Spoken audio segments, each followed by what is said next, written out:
Catherine, the Princess of Wales, has long demonstrated that fashion is not merely a matter of aesthetics, but a form of communication. Among the designers she returns to most consistently, Erdem stands out for one clear reason: complexity, when handled with discipline, can project authority rather than excess. Erdem Moralioglu's designs are known for their rich visual language. Founded in London in 2005 by the Canadian-born designer, the brand has built its identity on elaborate florals, layered textures, and silhouettes inspired by historical dress. These are not garments designed to fade into the background. And yet, Catherine's repeated choice of Erdem shows how ornate fashion can be recalibrated to suit the demands of modern royal life. What defines her Erdem wardrobe is restraint within detail. The dresses and coats she favors often feature dense patterns, botanical prints, structured plaids, or painterly florals, but they are anchored by conservative tailoring.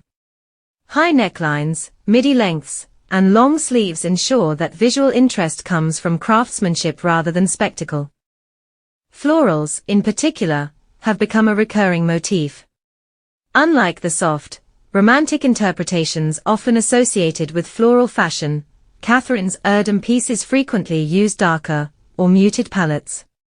Navy, forest green, slate gray, and jewel tones dominate, lending gravity to designs that might otherwise feel decorative.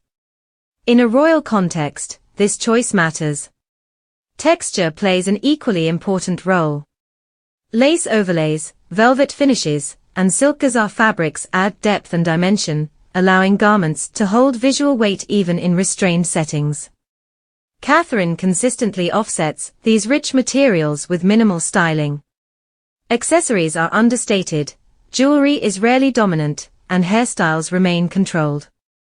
From a royal fashion analysis perspective, this approach is highly strategic. Erdem's designs can easily verge on theatrical, but Catherine edits the final image carefully. Her choices ensure that the garments photograph well, read clearly from a distance, and avoid the risk of appearing costume-like. For a senior royal whose image is consumed globally and archived permanently, this balance is essential. There is also a deeper symbolic alignment between Catherine and the Erdem brand. Erdem Moralioglu is celebrated for blending tradition with innovation, drawing on historical references while maintaining a modern sensibility. Catherine's public role mirrors that same balance. She represents continuity, stability, and cultural diplomacy rather than disruption. Her use of Erdem reinforces this narrative visually, without the need for explicit messaging. In my view, what makes Catherine's relationship with Erdem particularly effective is that it never feels like branding for its own sake. Her repeated return to the label does not signal predictability, but coherence. It reflects a broader pattern in her wardrobe, an emphasis on craftsmanship, longevity, and storytelling through clothing. In an era dominated by fast fashion and trend-driven consumption, this matters. Catherine's Erdem looks quietly promote the value of considered dressing, pieces designed to last, both materially and culturally. There is no overt statement, no manifesto. The message is embedded in consistency.